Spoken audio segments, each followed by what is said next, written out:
He is a scout for the San Francisco Giants, a local guy, also the technical director of the NDG Lynx, such a successful program, ndgbaseball.org. We welcome to the show Ray Callari. What's up, Ray?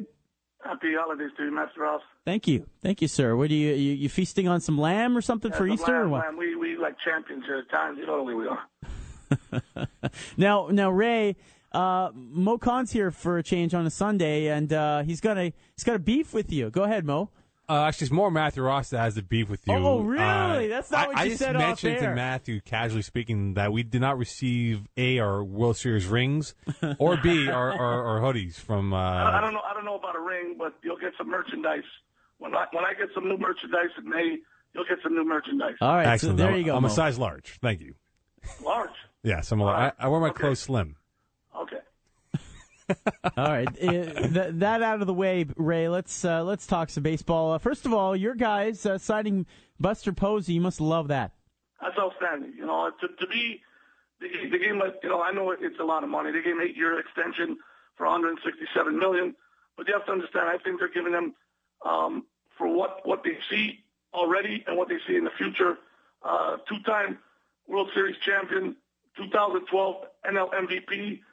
And 2010 Rookie of the Year. He's also, you got to look at this, he's also the first catcher in the NL for the last 40 years to win an MVP, and the first catcher in the last 70 years to win a batting title. So these are things that they're looking at. And how does he handle that pitching staff?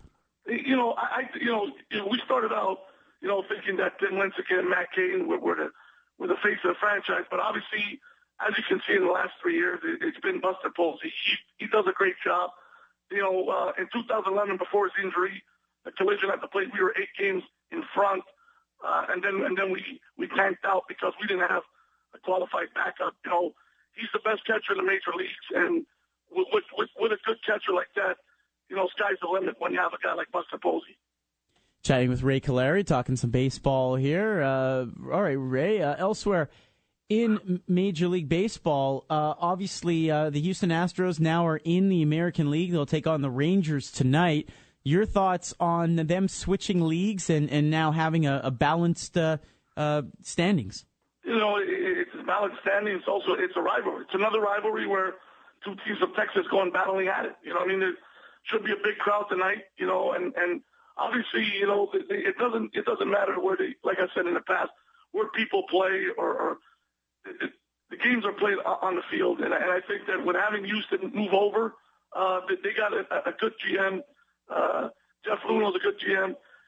They'll be good. They'll be good in that league, and I think it's like I said, it's another rivalry. It gives more credibility to the league. Bud Selig, he's made a couple of good moves. I know a lot of people don't really like Bud Selig, but he's made some good moves. And I think this is a good one to bring fans into the ballpark, and he's done that over the last 10, 15 years.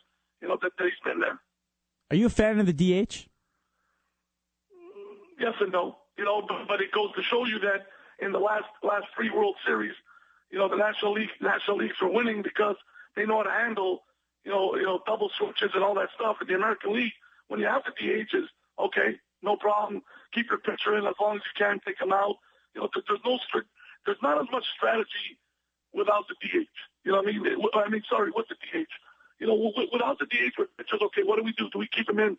With the DH, with the DH, you keep a pitcher in an inning or two longer than he should have. If the game's tied in the 6th inning, and you want to bring in a couple men on base, you want to bring in someone to hit, in American League, you don't have to do that. So your pitcher might go a little bit longer. So, there's not as much strategy with the DH. And it shows when you come to the playoffs, especially World Series. The National League managers are, I think, more advanced because they're dealing with that on a day-to-day basis. All right, Ray, let's get back to the National League here. And obviously, Giants are in a division with a couple of teams like Dodgers, for example, with such a big payroll. But I'm interested in getting your take on Arizona. I mean, are they a team that worries you a little bit, that kind of get under the radar? I mean, this was a 2011 playoff team. I think a lot of teams are under the radar. I'll tell you one thing. I think we're under the radar. If you read, all the writers and all that stuff, we have a better team than last year, and we're on the outside looking in because it doesn't look like we spend a lot of money. But we signed Buster Posey. So, what gets me with all the writers is who spends the most they think they're going to win. Oh, it's an automatic take. And you've seen it, Matthew, in the past, where spending money does not necessarily mean look at Oakland last year. Exactly. And you know what? Let me ask you a question. Look at Toronto. They got a $12 million guy playing an 8-ball in Ricky Romero. You know what I mean? Like, so for me, I don't know. Yeah, I understand you got to spend money, but again, those inflated contracts, they got to be played out. And when you have too many superstars on one team or too many high-priced guys, maybe that's not the right formula. So for me, obviously teams like Arizona, San Diego, teams with really nothing to lose and everything to gain, sure, they scare you. You don't want to play Arizona because, they have a good manager, Kirk Gibson. They got a good GM in Kevin Towers. So he knows what small market teams are. So for him, a guy like that, there's only one place to go, is but up. Ray, what's your thoughts on the St. Louis Cardinals? I mean, they got a lot of injuries, but boy, oh boy, do they know how to run an organization. Honestly speaking, that's a team where you close your eyes and they're 10 games in front. They got tremendous pitching. They got a great manager, Mike Matheny, for a guy who's never managed before, and all of a sudden he comes from, I think it was front office to managing. He did a great job. Obviously he came one game short of going to the World Series, but that's another team to be reckoned with. That they're dangerous. They got great pitching. They got, they got great pitching, great bullpen, and they got, how do you say, like blue collar type players. They don't got many superstars, but they got many blue collar players. Obviously, they have Carlos Beltran. They have, Alan Craig. They have blue collar players. Molina behind the plate, another superstar catcher. So those guys know how to play, and they've been there before. Ray, we haven't gotten your thoughts on Canadian baseball heading into the season. I mean, a lot of Canadian prospects around Major League Baseball. How are things looking here? Not bad. A lot of kids out of Toronto. There's obviously Paul Quantrill's son, Cal Quantrill, who signed with Stanford. He should be a top 5 round guy. There's another kid, Daniel Pinheiro, shortstop out of Toronto, top 5 round guy. Malik Cullymore. Toronto seems to have a lot of good players, a lot of athletic players. Those guys, those big kids that you want to see, like 6'3", 6'4" kids with athleticism. This kid Malik Cullymore is a rare combination of power and speed, like a Ricky Weeks.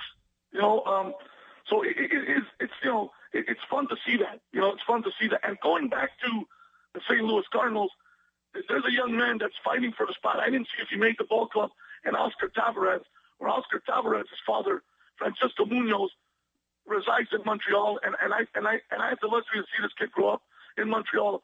He's one of the top 3 prospects in all of baseball. This kid's for real, and I hope he. I didn't see if he made the Cardinals opening day roster, but this kid is a phenom to come. He can hit.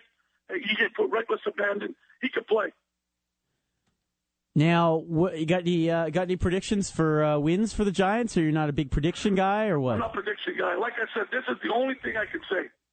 And I'm not making no predictions, no threats, no nothing. This is all I can say is that if we're there and we make it to the playoffs, just be afraid. Because we've done that in 2010. We get in, no expectations. We won the World Series. Same thing last year. We go down 2-0 to Cincinnati, come back, win that series. We go down 3-1 to St. Louis, win that series, and then we sweep the Detroit Tigers, which everybody believes they should have swept us. So, like I said, the only thing I can say is if we're there fighting for a spot and we have to get into the playoffs, I wouldn't bet against us. Who are you betting for the AL East? Who wins that division?